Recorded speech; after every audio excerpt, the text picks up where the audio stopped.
just kind of communicating logistics before I introduce who I am. But just as people come on, and I might repeat this again, that if you have, thank you for keeping your sound on mute. I want to make sure that we can hear everybody clearly and we have good sound. So remember to put yourself on mute. And then for questions, if you have any questions or comments, we do have the chat feature at the bottom of your screen. And also there's your raise your hand feature. But we're going to do our best to try to answer the questions that come through. And if you do have a question, and you do use the raise hand feature on the very bottom, hopefully we'll get to it as well. But just kind of keeping that in mind for that. So just a couple of housekeeping rules as we gather and have a good time for at least another hour and a half. Yeah, cool. Awesome.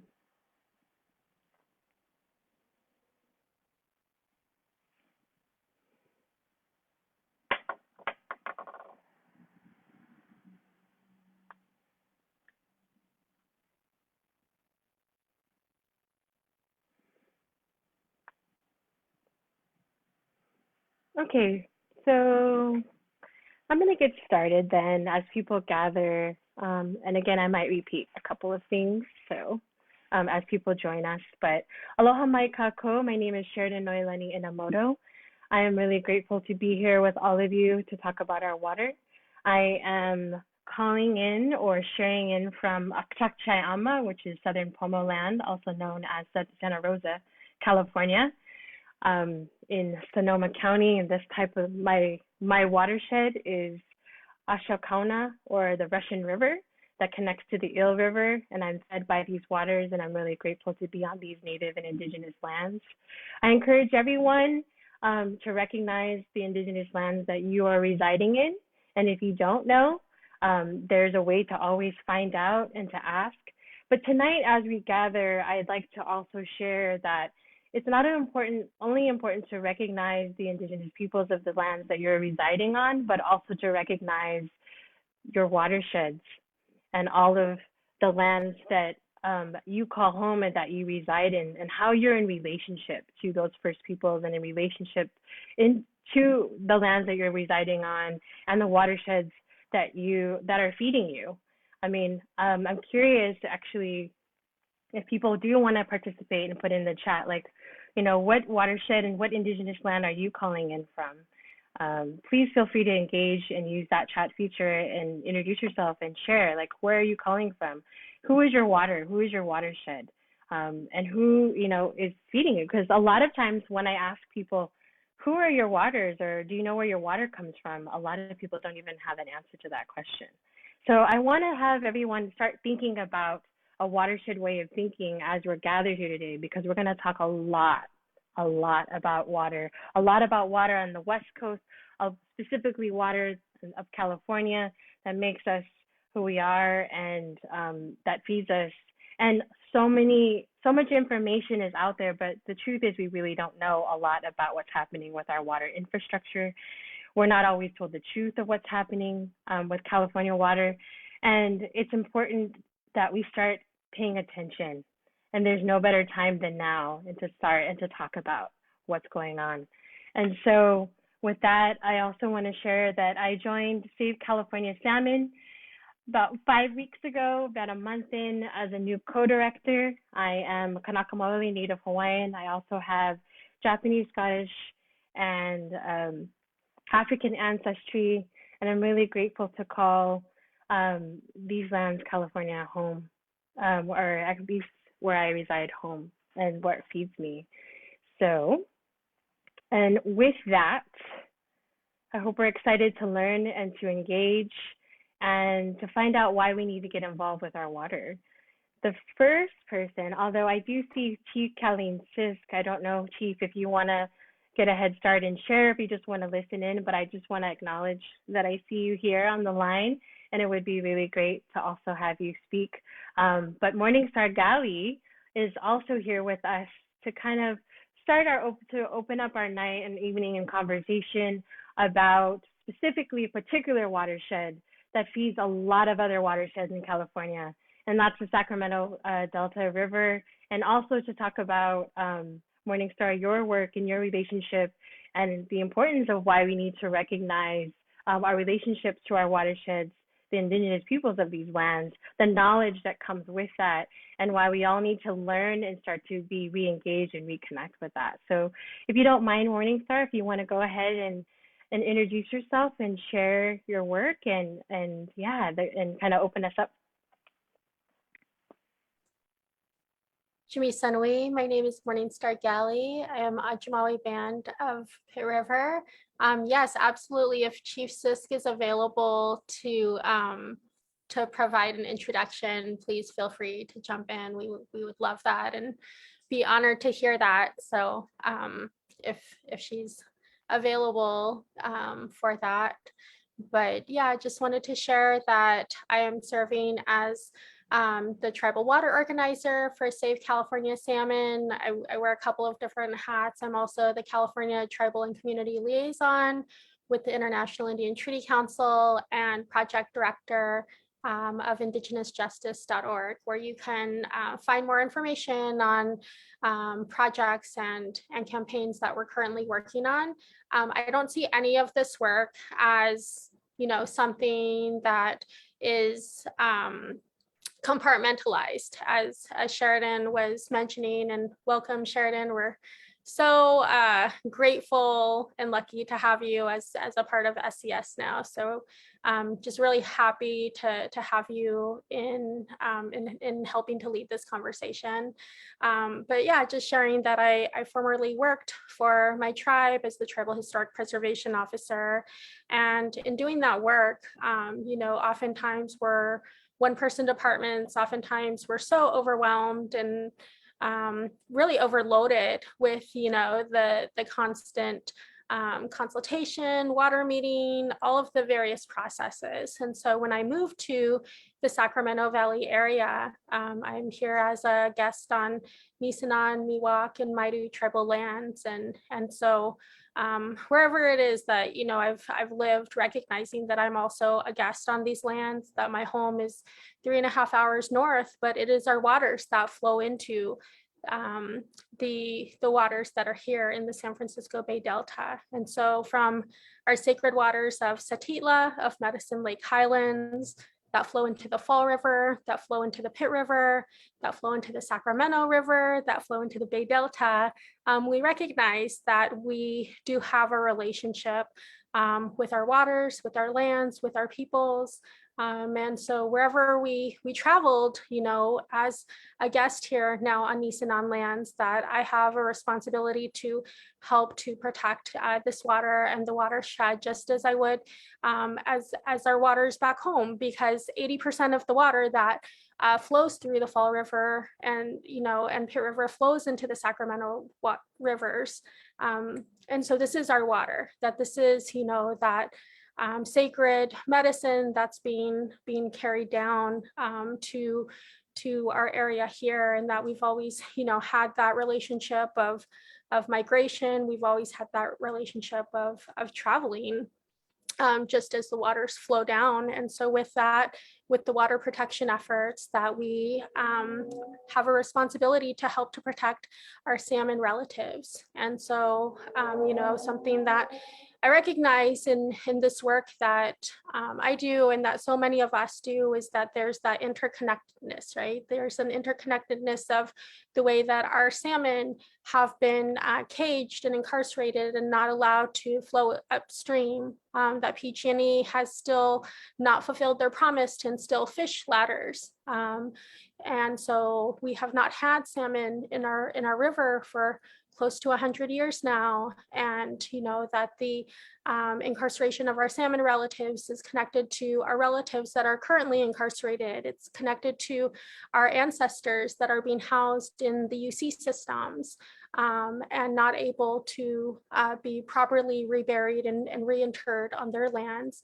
And so we recognize that there's, a sacred responsibility in terms of all of the efforts to speak out and advocate about that in terms of making those policy changes. I think, it's really important to have what we're going to learn a little bit later on in terms of the public comment training, because I think that's something that I've experienced so much is, showing up to these public comment meetings and, and when being treated as, we're the same as, these different volunteer groups and organizations, which we're not. But, it's very dismissive, like being both inside and outside of consultation processes, and being told like, oh, we are consulting, we are doing this, but really what they're doing is just checking the box. And so making sure that, that all of our relatives throughout the various areas throughout Northern California, that they are informed of these processes, that they do know, because a lot of this happens very quickly. A lot of it happens, these meetings happen. There's various processes that happen simultaneously. And so, ensuring that there is adequate representation and adequate consultation. And, we're not even in the process or area of consent, a free, prior, and informed consent that, the FPIC that we should be abiding by. And so it's, again, the states that are not, that are failing in that process in terms of what proper consultation and consent looks like for our tribal waterways. So I'll just stop there and say, again, thank you so much for allowing me to be a part of this conversation today. And thank you for all of you that are attending. Mahalo, Morningstar. Thank you so much for sharing that and getting us the conversation started, especially around equity and access. Now it's a kind of thing, by the way, there's a lot of language now around having inclusion and social equity in a lot of policy. It's definitely a movement that's been showing up in a lot of different government agencies in California and legislation, and they're sort of priding themselves in being, and talking about how they're moving towards inclusion and equity, but are they really? Are they really including everyone, and have they? And it's yet to be really seen, actually. The truth is, I think Morningstar, you made a great point about, who really has access to water, and are we being told the whole truth about who is receiving water and who isn't? I don't know if anyone knows this, but there is literally in 2021 of this year, rice farmers use more water from this particular watershed than all of the city of Los Angeles combined. And so California rice farmers particularly. And so there's definitely a lot of campaign. If you're driving along the Highway 5 and you're seeing different signs along the Central Valley, if you're seeing a lot of different signage that says more water for California, more water now. But then did you ever ask, like, who is actually the water for? Do you know who that water's for? Do we know what's going on? And so I just want to kind of open that up and share that some information that's going on, because I think we need to be we need to start asking questions, and we need to be a lot more critical about all of these different messaging that we're getting, or when we get our water bill, or when we hear like, oh, we're on a drought. And sure, climate change is definitely happening, but how did we really get here? And is our water really being managed? And how is it being managed? Is it actually equitable? And has it been? Because it's proven that a lot of water infrastructure has actually been very incredibly destructive and also inequitable, especially to Native peoples, to Native lands. And I know of people who literally labor and work in communities in agriculture who don't even to this day still have access to clean, healthy drinking water. and the aqueduct and all of the water that gets diverted down to the south. We're going to kind of talk a little bit more about that. But all of the water that's fed towards Southern California, um, the people that actually work in the field in the middle don't even have access to the water that passes them. And people don't even realize that. And we can say a lot of different things about water quality along the Sacramento Delta River, right? That we could, not everybody has clean access to their, not only clean access to clean water, but, why is it that there's all this water being diverted in one hand, but their own local wells are being polluted, or they're contaminated, or they have arsenic, or there's other things, or they're dried up. So what's going on here? There's something not exactly right, and it's not, there's definitely something that is not fair. So, but yeah, so I just want to just kind of start engaging that, and thank you, Morningstar, for sharing that and for doing this work. And I'm glad that we're teammates as well. So, and then Ashley, are you ready? I want to go ahead and introduce Ashley Overhouse to kind of get into more of the nitty gritty of literally what is happening right now, literally this week and next week, and what projects and water infrastructure that are really impacting this particular watershed, the Sacramento Delta, Bay Delta, and how we can get involved and kind of give us more of the nuts and bolts of what these things are about, and kind of give us an overview.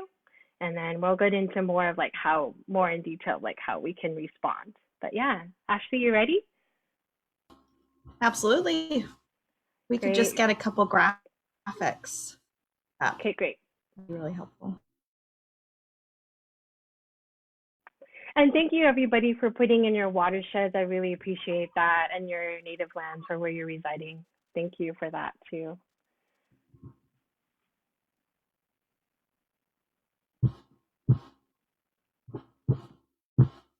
Did you want me to share my screen as well? That would be great, Carrie, if you could. Okay, sure. Thanks, Carrie. So hi, everyone. While that's happening, I'm Ashley Overhouse. I'm the Resilient Rivers Director with Friends of the River. What that means is I'm part of their policy team. I joined in May. Before that, I was working with the South Yuba River Citizens League, more affectionately known as Circle, up in Nevada City, or the Yuba River watershed. Today, I'm coming to you from the Santa Clara County, which is Tamian Nation and Ohlone lands. I am fed by the Guadalupe River watershed, as well as, of course, the Bay Delta, which I will be talking a little bit about here in a bit. But I am very grateful to be here with you all, and I'm happy to run through some of the nuts and bolts of what's happening right now. I can't believe that we're actually having to still talk about this, and some of this I've learned for years before I actually went into water policy as a professional. But here we are, and I'm really grateful for all your advocacy and interest. So first background, in 2014, Californians voted for Proposition 1, which directed $2.7 billion of public money for so-called public benefits of new water storage, reviving the prospects for a series of previously deadbeat dam and projects. And some of those projects are still alive today. And despite a year of climate impacts, pandemic, and new research showing that more surface water storage actually harms more than helps, California is still moving forward with these projects. So what we're going to talk about today is sites, and Friends of the River, as well as obviously a number of other organizations, have several concerns with the project. First and foremost, Sites Reservoir is going to be where the picture behind me, you see, it's going to flood this beautiful area. This picture was taken only 3 days ago. And so as you can see, it's gorgeous open land. And this project was first proposed actually in the first California water plan in the 1940s. So now there's a California Water Commission meeting next week on December 15th at 9:30 a.m. that is looking to give this project the green light, another go ahead for financial feasibility for additional public funds under Proposition 1. The project is going to need to take more water out of the Sacramento River than environmentally responsible to make it pencil out financially. It's an expensive project. It'll cost approximately $3 to $3.5 billion. The backers are Northern California water districts. They're going to privatize and sell the water. The biggest buyer of that water is Metropolitan Water District of Southern California.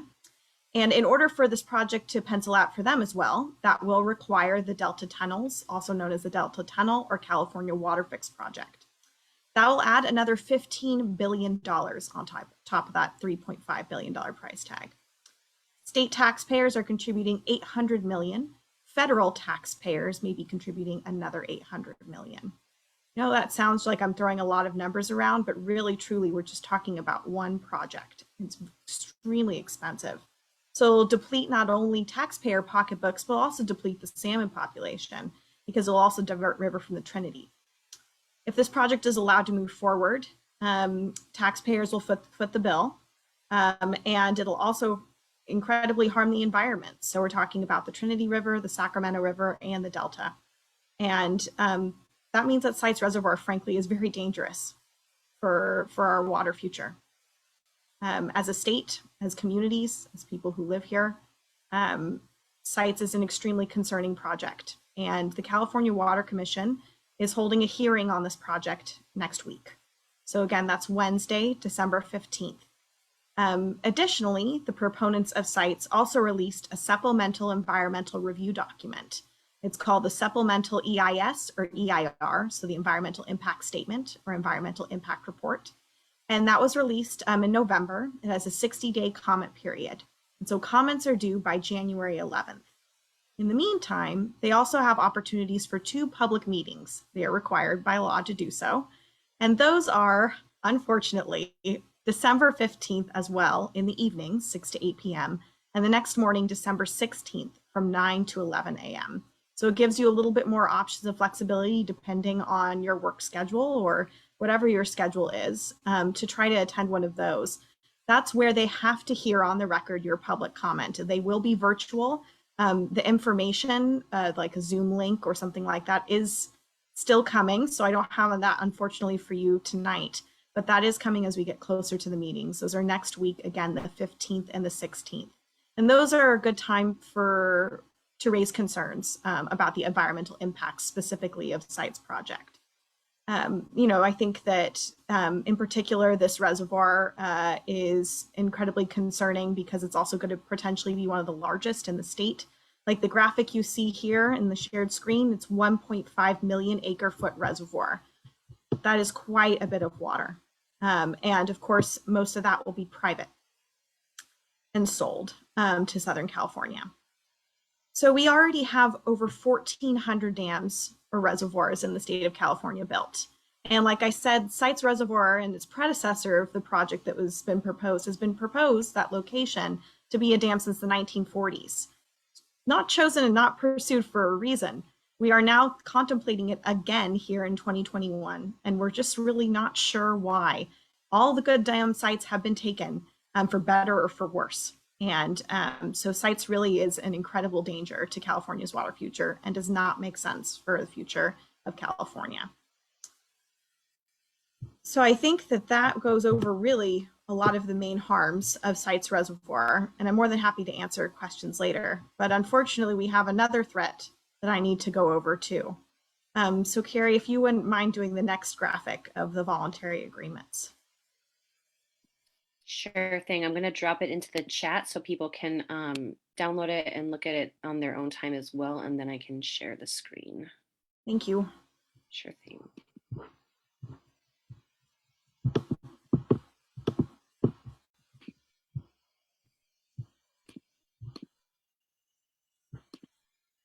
And I'm also gonna drop this one in. That's the summary just while I'm doing this.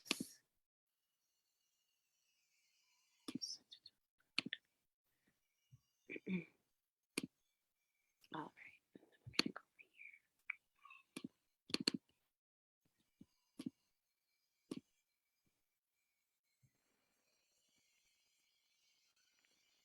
And feel free, if folks are starting to think of questions to ask, this would be a good time to start thinking about it. If you want to drop it in the chat, feel free to do that too.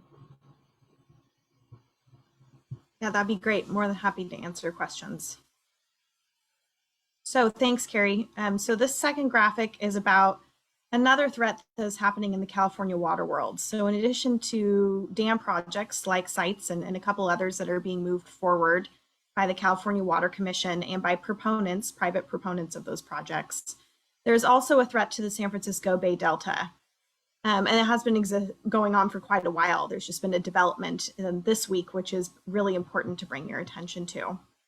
So again, for ways of background, so that everyone knows why we're talking to you about this today, it's a broad scientific consensus that existing flow and water quality standards for the San Francisco Bay Delta, most of which have not been updated since around 1995, are woefully inadequate and causing native fish and wildlife to go extinct, threatening thousands of salmon fishing jobs that depend on healthy salmon runs, harming Native American tribes, and contributing to increasing harmful algal blooms in the Delta that are a threat to human health and safety. And the primary cause of those impacts is the current standards allow for far too much water to be diverted, leaving too little water flowing in our rivers and through the Delta. For instance, on the Tuolumne, nearly 80% of the water that would naturally flow downstream in the winter and spring months is diverted on average, leaving only 20% for fish and wildlife. And even more is diverted in drier years, such as this year. Back in 2008, the State Water Board began the process of updating the Bay Delta Water Quality Control Plan, which would set those standards for the watershed and balance competing uses. And in 2018, after more than 10 years of public process that included hearings and workshops and independent scientific peer review, the Water Board adopted new in-stream flow requirements, which were just for the Tuolumne, Stanislaus, Merced, and Lower San Joaquin rivers. And it would require 40% of that water to naturally flow downstream in the winter and spring months, allowing farms and cities to store and divert 60% of the water. And this was still significantly less than many organizations, nonprofits, and scientists recommended. However, that December 2018 decision was the first phase of updating the Water Quality Control Plan. And the phases for that plan were then broken into, you'll hear phase 1 and phase 2. And so this was literally just after 10 years of public process, the first decision in phase 1 of the Bay Delta Water Quality Control Plan. In the summer of 2018, the board issued its framework for completing the process altogether. And unfortunately, since then, under political pressure, the board has not been allowed to complete this work. In place of this plan have been the process of negotiating so-called voluntary agreements, or VAs. And it was proposed as an alternative to the board's water quality control plan. These negotiations are a big reason why the board is not allowed to complete this plan. And basically those voluntary agreements, as long as they keep going, preserve the status quo of inadequate flows.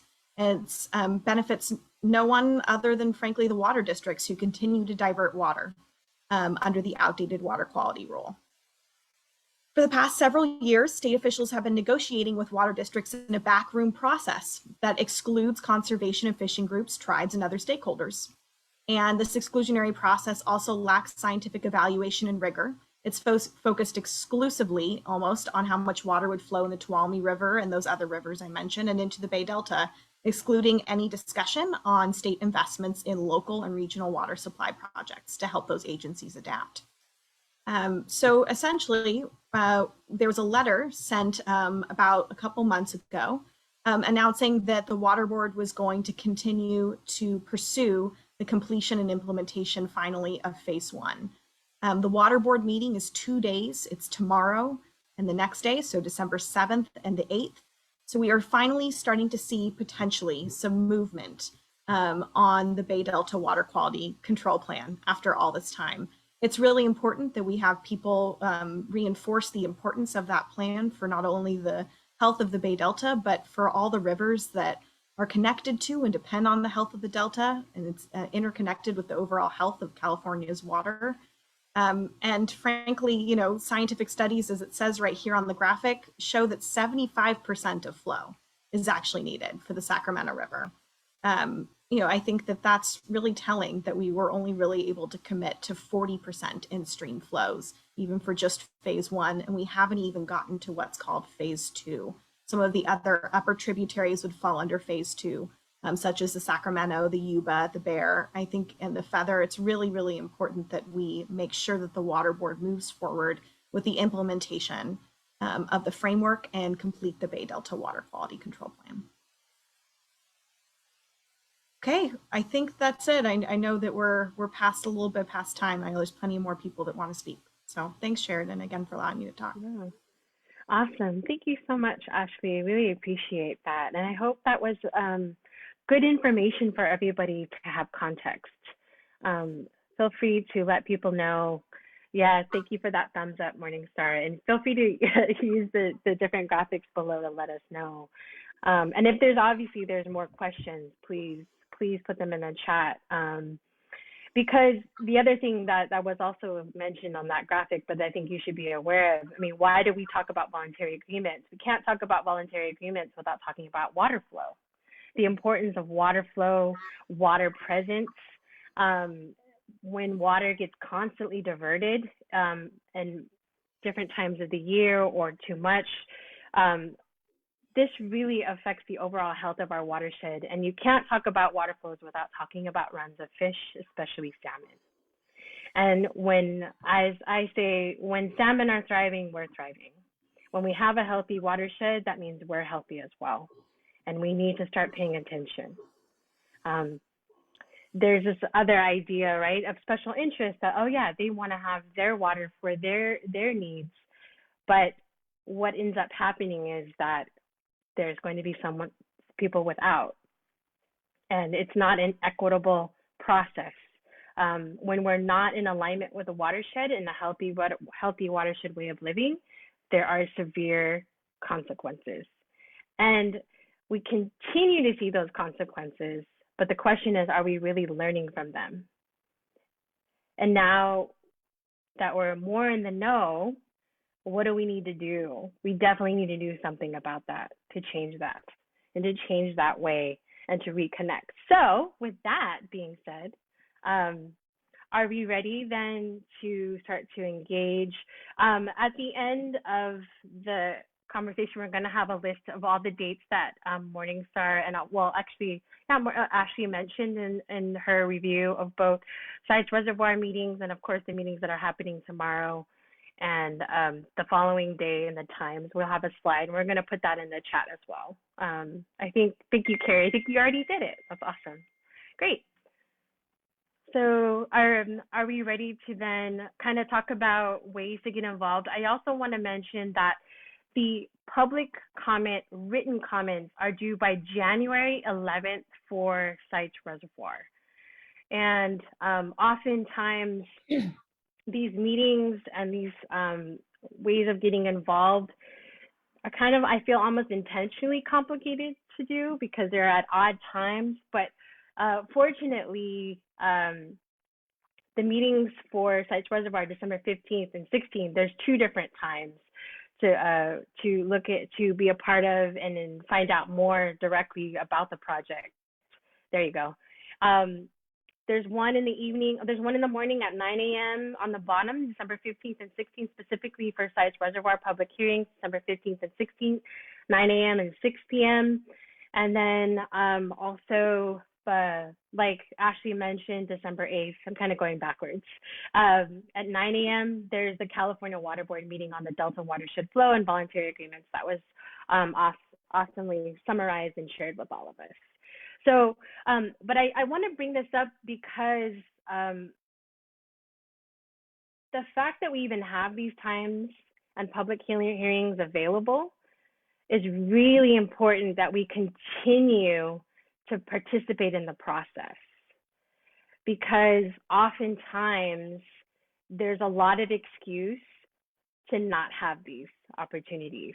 In fact, sometimes, these meetings happen during the day, and I almost feel like it's intentional because people can't make them.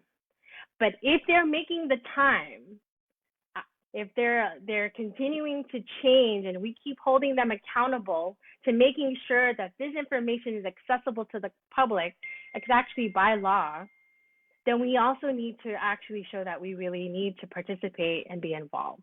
And so with that, I just want to transition that to our next training and conversation about public comments and why that's important and how to get involved. And yeah, take it away. Hi, Regina.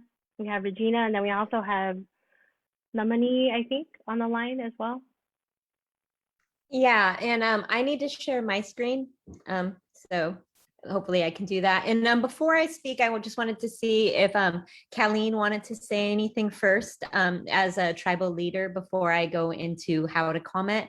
Because I think one of the things that we need to pay attention to, and I'm sure that this has been mentioned, but just to mention it again, these voluntary agreements and the site's reservoir planning, a lot of them don't have tribes in the room, and tribes are the senior water right holders and of course the first people here. So anyway, Colleen, if you wanted to say something before I explain how public comment period works, that would be great. But if you can't because you have bad reception, then I'll just go into it. Okay, can you hear me? Yeah. Yes, No? please. Yeah. Okay.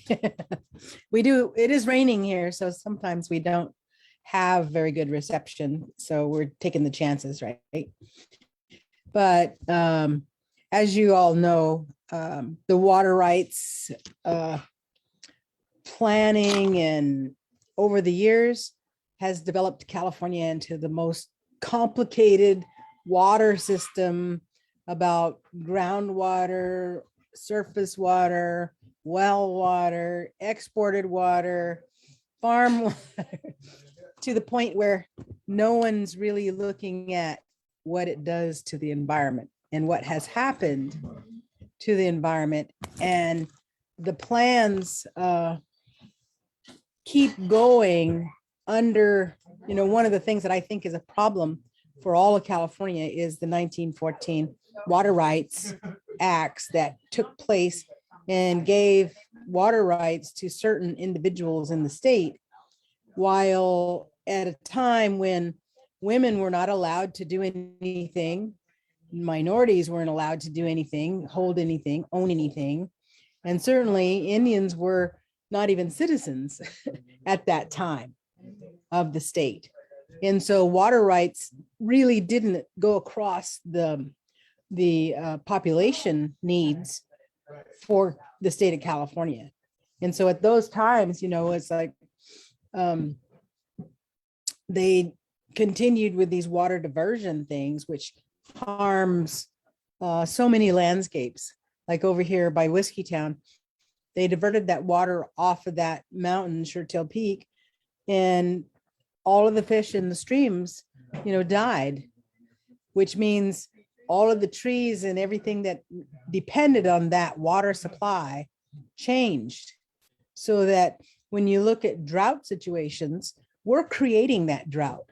We're creating water deficits in the mountains to divert this water down to develop GMO farming or whatever it is, or more people who live away from the water. So we have to ship the water like over to Fresno, Bakersfield. But at the same time, we have to recognize that mistakes were made. And if we do recognize mistakes were made, how do we correct them?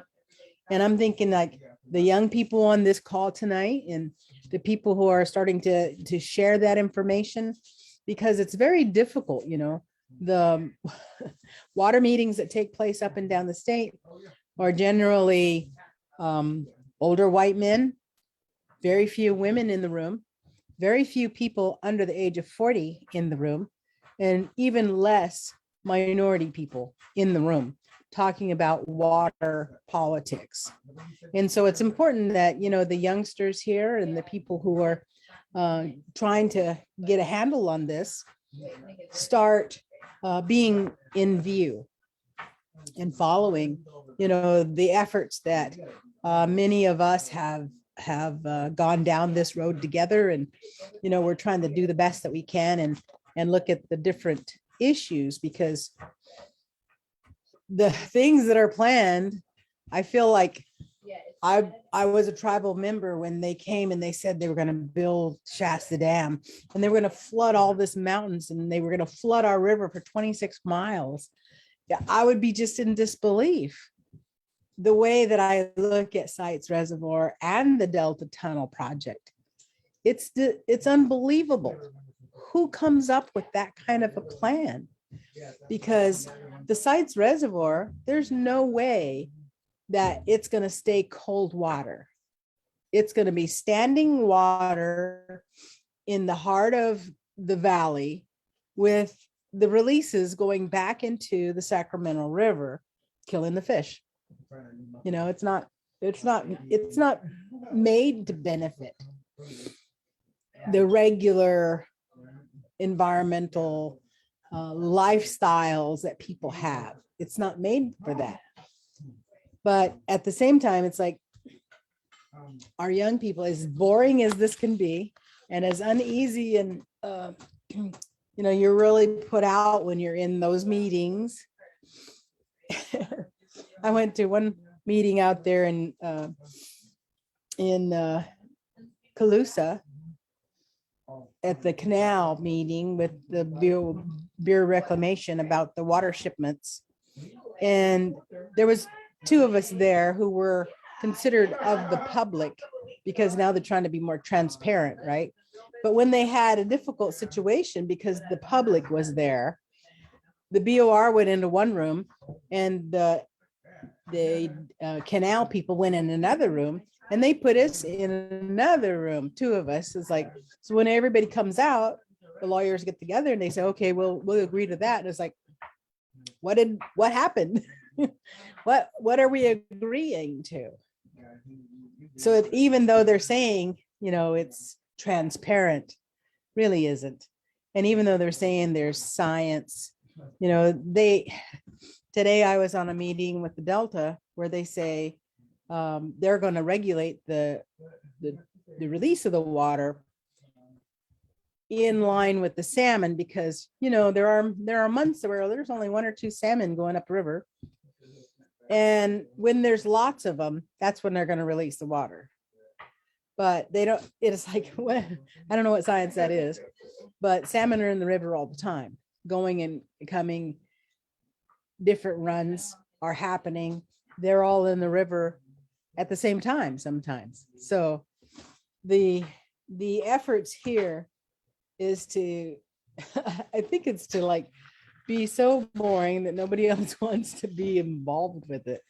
And so it's like, how do we get these young people to really like dig in and start, you know, gathering up their knowledge so that they can make some differences, like these things that Regina's going to talk about, making the comments. And I'm saying, just say no. Even if that's all you have to say, is make it known that you don't agree. Even if you don't have the science and the policies and all of those things to write, have confidence that you know that water is worth more than that. So I'm going to turn it back to Regina. Thank you. Thank you, Colleen. Yeah, and I think it's really important what Colleen said, because these are really boring. They do try to overwhelm us. There's probably 6 different comment periods right now that pertain to the salmon in the Sacramento and Trinity rivers. And they're all almost all of them are very threatening to these watersheds.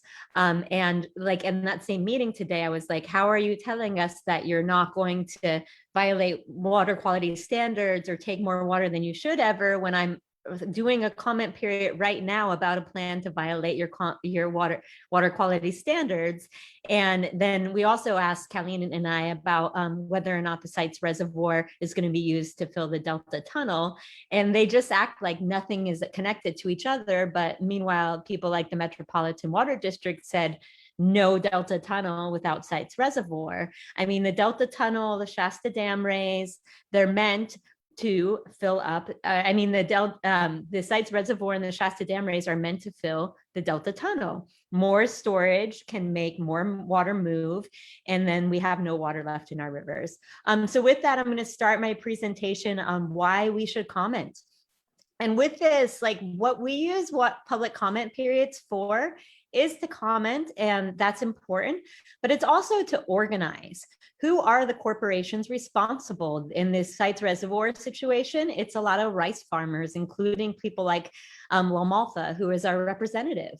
He is a rice farmer. You know, he benefits from Sites Reservoir. And Sites Reservoir is a private reservoir, but it's getting public funding. So it's like you can use this as opportunities to do rallies, to do actions, to organize. It's not just like you're going to talk to the government and they're going to ignore you. It's a chance to get our communities together. So I am now sharing my screen, and it will take me just a second to get to my presentation. And here it is. And then I just need to put present view. All right, how are we doing? Can everyone see my screen now? Okay, so what are public comment periods? We're just going to share a little bit about how the process works and why you should be involved. So a public comment period is a length of time the public has to submit input before an agency makes the final decision on a project that impact you. There are laws called NEPA, the National Environmental Policy Act, and also CEQA, California Environmental Quality Act, and they are meant so the public can be involved, and they are our chances to organize and let people know that this is not something that we are okay with, or that it's something that we really, really want to see happen. We're going to have one of these again when it's time to do the public comments on undamming the Klamath. And we have worked for 20 years so that the comment period is now about taking these dams down instead of keeping them in place. So public comments can happen for good and bad reasons, but it's always important to be involved. And it presents a lot of opportunities. One is you can build the record for future lawsuits and appeals. If 10,000 people right now, almost 50,000 people have signed the petition against Sites Reservoir. So do help sign that if you can, because if we get to 50,000, that looks really good when we try to fight this later on. So if we file a lawsuit and 50,000 people did comments against something, that looks really good to a judge. And unfortunately, a lot of these projects do get stopped either through politics or the courts. A lot of times the agencies don't listen to us unless we make them. And that's why the second thing is it helps us mount public protection and corporate campaigns. Like I said before, these public comment periods are opportunities to do actions, to get media, to organize your community and have your voices heard. It's also a time to lobby your lawmakers and the public against it. Like right now in the media, Sites Reservoir, in addition to California giving Sites Reservoir money to build the reservoir, they actually gave tens of thousands of dollars for them to do the documents, and they're putting a lot of that into media. You know, so they're using our public money to do media to convince us we need more dams and diversions. And California is paying for that. So we need to fight back in the media through these public process periods. And we need to talk to the lawmakers because a lot of Democrats are supporting these things. Dianne Feinstein's one of the biggest purveyors of all these ideas to take more water out of our rivers. More fish have died because of Dianne Feinstein than Donald Trump. I guarantee you that. So we do need to talk to people to convince her to change her mind. So I'm going to go more into how you do public comments, but just so you know, hearings can be in person, they can be online. Usually they start with a presentation that's meant to convince you of something by the agencies. So do your research beforehand and know what you're talking about, because they will straight lie to you. They're not going to tell you everything you need to know. You really do have to dig. But there are groups like Save California Salmon or Run for Salmon out there that are working to, or Friends of the River that are working to get you the real information about the projects. Hearings can also be in front of a audience or a court reporter only, and that's pretty disempowering, just going in a room with the court reporter, but it's how it is. And so I'm not sure what the middle one was. I'm sorry about that, but I'm going to just move on. I didn't make this slide particularly. So when you have a public comment period, it can be for something beneficial or it can be for something that's not good. So that you'll have to figure out what you want to say. I'm stuck. Oh, here we go. So the first tip is do your research. Who is it that you trust? can get you talking points. You can follow Save California Salmon or whatever the group in your community is you trust. If you're worried about groundwater issues, I would recommend people like Community Water Center, so think about who has actually got the interest of your community in mind, and then do some research into what they have, because these documents are like 2,000 to 3,000 pages long. So yeah, normal people mainly don't have time to read these kind of documents. If you do, that's cool, and we can give you some tips on how to read them. But yeah, figure out what you want to do. Also think about how you're going to inform like press statements, press releases. What are you trying to get across? Because you want to look into your opponent's press releases and statements, because public comment periods are also an opportunity to organize with your community. And to get press and to write letters to the editor and opinions and things like that. But you got to know your issues. And this is kind of an old graphic, but there'll be a new one out soon. But thinking about how everything is connected is really a good part of it. Who's getting the water? Why are they doing this? Because most of this water is going to be sold. It's not for just the benefit of the people. Think about how you're impacted. One of the most important things I would say, and luckily we have Lemony who's going to speak after me and kind of give examples, who is a wonderful public speaker. But think about how you're impacted. Do you eat salmon? Do you fish? Do you recreate on the river? If you're part of a tribe, what does the river mean to you culturally? And you can also say what you want to happen. A lot of times when we bring up things like we're going to change the water rights system in California, or we're going to beat Sites Reservoir, or we're going to get a no tunnel option into the Delta Tunnel plan, people are like, oh, that's never going to happen. But they said that to us about the Klamath Dam removal too. So it's okay to be ask for what you want and to talk from the heart and to say what you really want to see happen, because people like Nice and Ashley study these things ad nauseum, and we can go up there and state every single fact in the world. But what convinces a lawmaker and an agency person more than anything else is hearing how regular people are impacted. I have seen, people from the State Water Board almost cry because of youth testimonies. So thinking about knowing your facts is so important, but thinking about how you're impacted is also just as important. And I cannot see this because my thing is in the way. Okay, well, in that, speak from your heart. Think about what you want to say. This matters to me because I lived through the Klamath River fish kill, and that Trinity River water is needed to stop fish kills in the future because it broke the heart of me and my grandma. Or, talking about the toxic algae that's getting into your waterways, or how you can't go in the river anymore. Speaking from your heart is very, very important. Write it down. I really like practicing and bringing my talking points with me and writing it down, but not having to look at the piece of paper while I'm commenting. Just writing it down, practicing, making sure you have your points together, making sure you breathe deeply, maybe done it in front of someone else beforehand, just so you kind of know what you want to say. Practice. They'll give you 3 minutes to speak, and that's all. Sometimes it's even 1 or 2 minutes. So write it down, practice, and make sure that you're not nervous if you can. And then just so you know, the way it works is there'll be a sign-up sheet or card for the online ones. We provide links when we put up our flyers and talking points. They're very tight timelines, like I said, but the main thing to remember is if you speak from your heart and you know what you're talking about, and you make a mistake, that's okay. These are not something you get graded or judged for. There's no penalty for being wrong. And really, you're the only one who's going to remember that you said or that you made a little mistake in the end.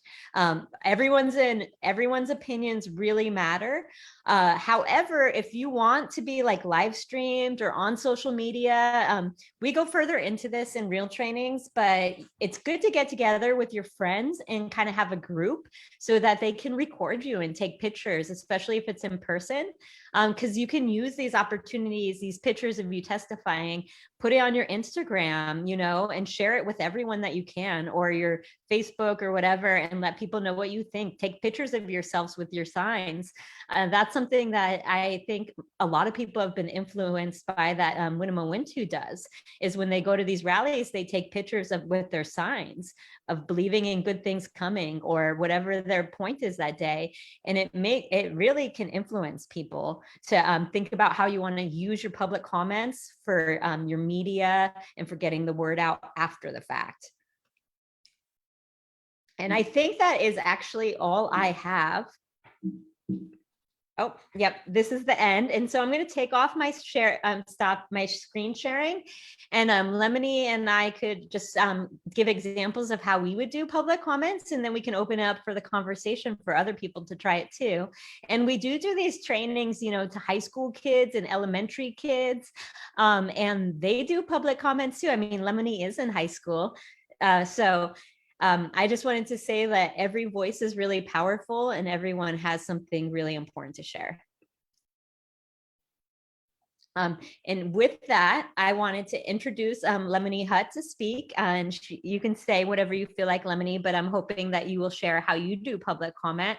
And then we'll take a few minutes for other people to share, and then we will probably be done because it's almost an hour. That sounds wonderful. My name's Lemony Hutt. I am the president of Native American Club at Arcata High School.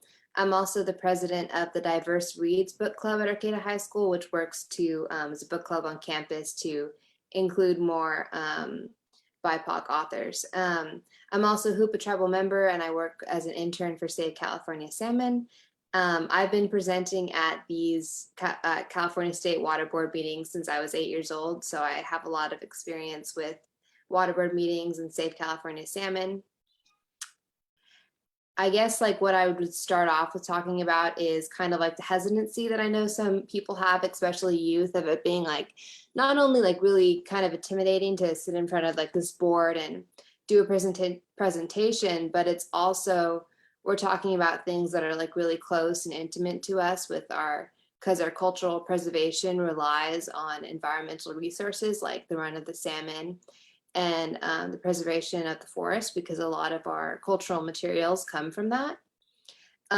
So, when you're up in front of this, I'm going to say it predominantly white California State Water Board, and you're talking about your culture and you're being shut down, that's kind of a really emotional experience. But then you also have to remember that you're really making a difference by standing up there and speaking. And even if your presentation isn't the best, you get better over time. And also the State Water Board is seeing, if we have a lot of people, they're wow, that's a ton we had 10 kids come today and speak at our presentation.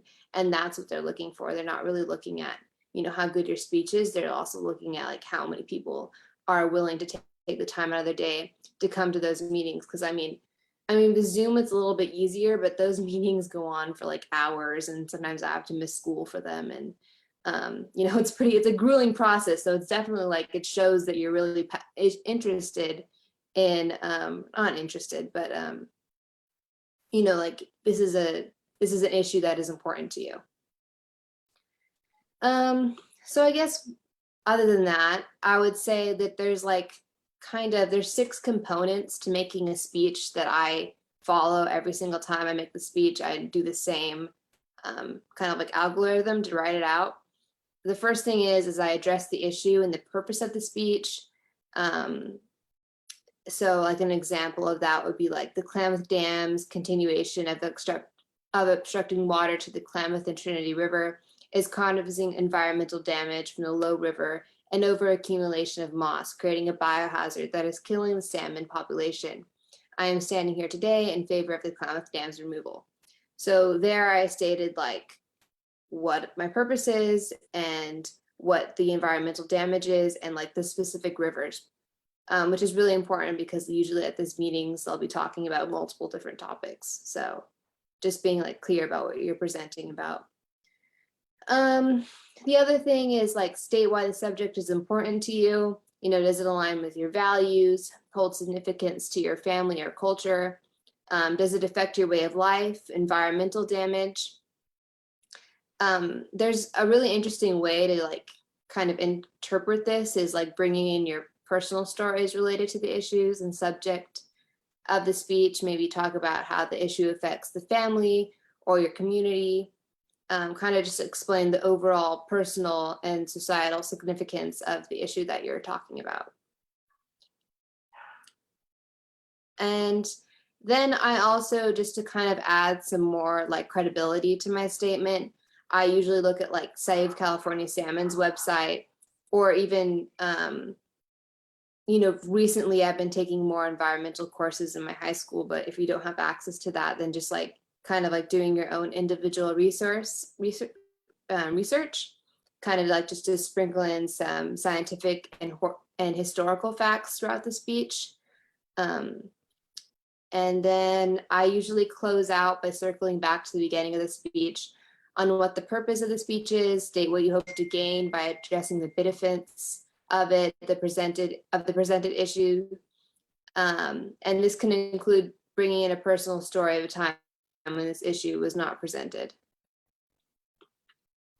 Also, like Regina said, there usually is a time limit, so make sure to time yourself before you go and present to make sure that you don't run over, because they'll once you've reached your time limit, they'll just shut off your mic and you don't get to go over that, which is really a disappointing and not fun experience. The only thing that I would say that you but like something that I would refrain from in doing a speech is like absolutist terms like always or never or forever. Or like avoiding broad statements that suggest that by fixing this issue, it'll solve everything. For example, stating that removing the Klamath dams will give the community back a resource. It's like too broad and leaves the listener confused. To be more convincing, try to be specific as possible by sticking to one topic. Also kind of like avoiding accusations such as by keeping the Klamath dams, you're ruining the earth. While I mean, like, that's a totally true statement, it creates kind of a hostile environment, and that's like not what we're trying to do. We're trying to like kind of cross like the cultural and value barriers that we're having and kind of create like a friendly environment, even though what they're doing is ruining the environment, and that is really painful, but it's like we're trying our best not to make a hostile environment. So that's kind of like the basic like rules and like outlines that I usually do for my speeches. And that's pretty much all I have to say on this. And of course, thank you for letting me come and present. And Regina for inviting me. I always look forward to these. Thank you. Awesome. Mahalo. Thank you so much. Thank you, Chief Colleen, sis, for sharing.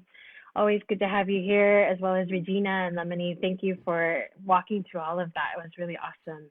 I just want to give an opportunity to highlight our californiasalmon.org website, which will also have information on all the events that are being shared. And also, are there any questions? Does anyone have any things to add before we we're ready. We're ready to do our public comment now. We're ready to show up. We're ready to write. We're ready to get involved. I hope I get all the thumbs up on the screen. I hope so. Awesome. Great. Yeah. I know there's been some kind of tech with Facebook Live right now, but we're live on Facebook, everyone. But yeah. Not sure if there's any questions from the greater audience. Yeah, if anyone has questions, you can just raise your hand. This is a meeting format, so like anyone can speak, anyone who can share. We wanted to make sure it was like an open forum because everyone here has such good knowledge and things to share. And if not, I just wanted to highlight also that we have a petition on change.org that almost has 50,000 signatures on it. I think I said that again, but please, if everyone could share that petition. I think it's important for the California Water Commission to see how many people oppose this, because the money that CITES is getting is it's like $813 million, and it's for public benefits. And as Colleen said, this is going to be very warm water. It's going to be laced with mercury and salt, and it has all kinds of issues, and it's going to flood ceremonial sites and cemeteries. And a lot of the issues that have been brought up are things that there's no possible mitigation for. So for over $800 million to be going to rice farmers who use the majority of the water in the Sacramento River that comes from the Sacramento River, for them to get benefits and water rights and the public to pay for it, it's important for us to show them that that's not something that we agree with. And these meetings are really boring. But one of the things that we do on our social media at Save California Salmon is post when public comment opens.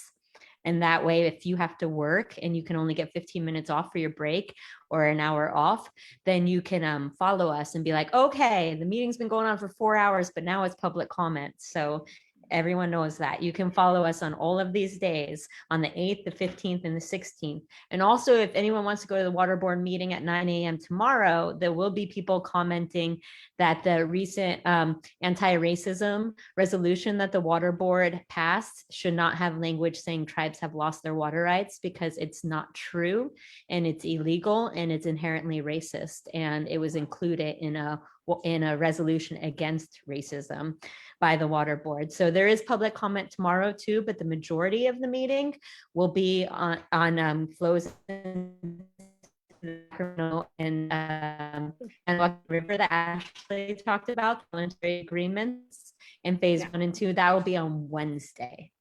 And anyway, we'll be posting about this nonstop, so you find out what's going on. So is Yeah, the site owned by the site of the reservoir owned by rice farmers?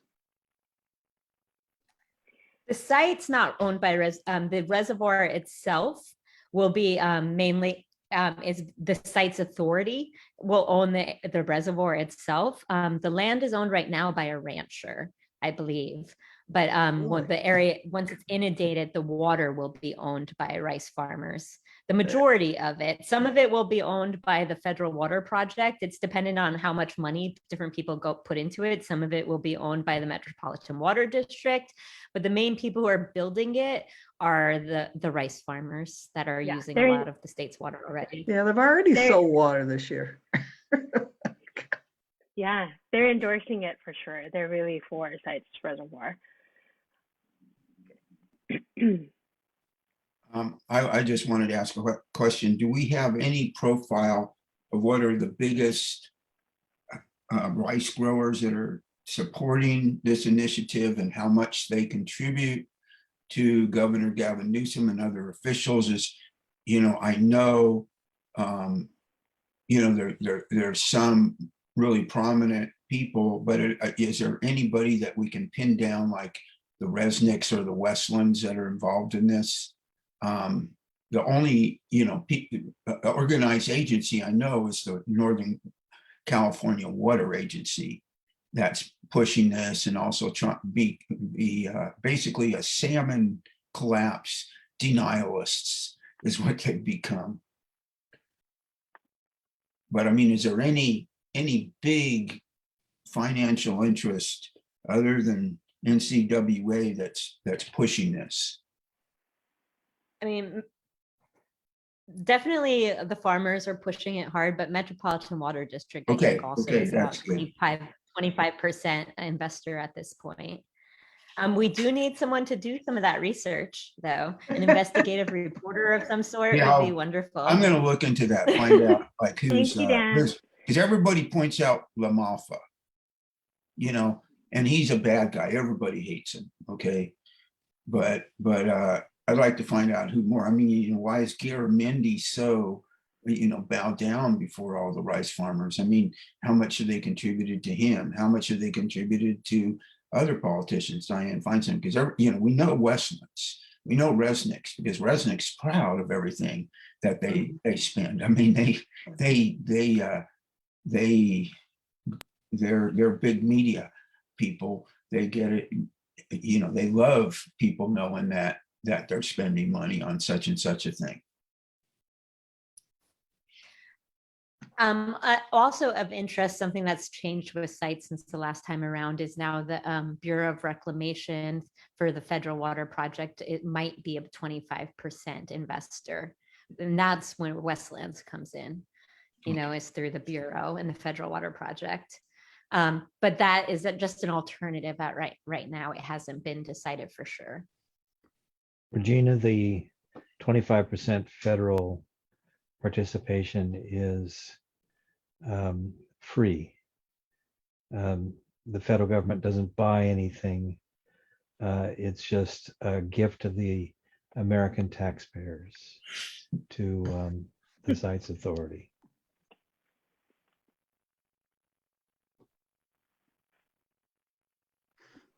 Awesome. Ain't America wonderful? It's great. And then I don't know if everyone read Jim Brovik's message in the chat. I don't know, Jim, if you want to speak on anything about the owner of that land.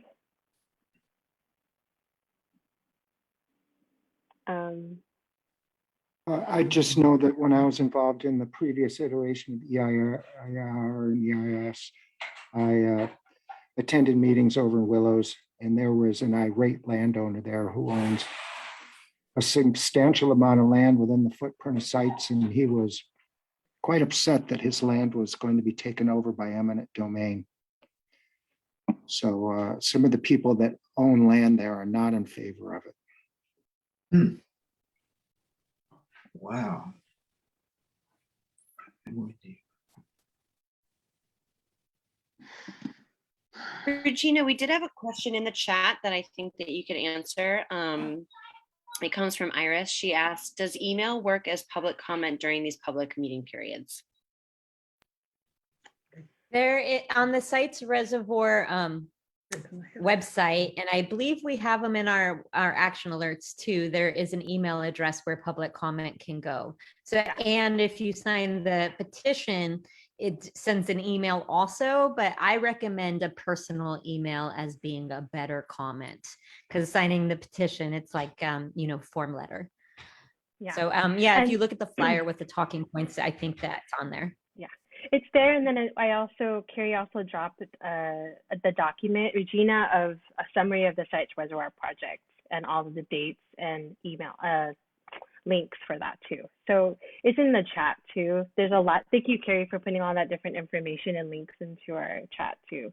So we have that there. And then on the CaliforniaWaterJustice.org site, there's a petition link, because we do want to get to 50,000. We do want to reach that goal. So it'd be really great to share that link and visit that site. Great, awesome. Thank you for sharing, as always, learning more things every day as well about this. And hopefully we'll continue to stay involved and everyone writes comments and shows up. Any other questions before we end this awesome evening? I think we're good. Awesome. All right. Let's, for our waters and our watersheds, for healthy, for our salmon too, to come home. Yeah. All right. Have a great evening, everyone. We'll see you hopefully online in comment and at our next event, the next gathering. There's definitely a lot going on, especially before the end of this year. So we hope to stay in touch. Thank you, everyone. Mahalo for joining us and taking time out of your night. I know that's really precious as well. Thank you. I'm glad you made it, Chief. Thank you. Thanks for a good presentation and training. Awesome.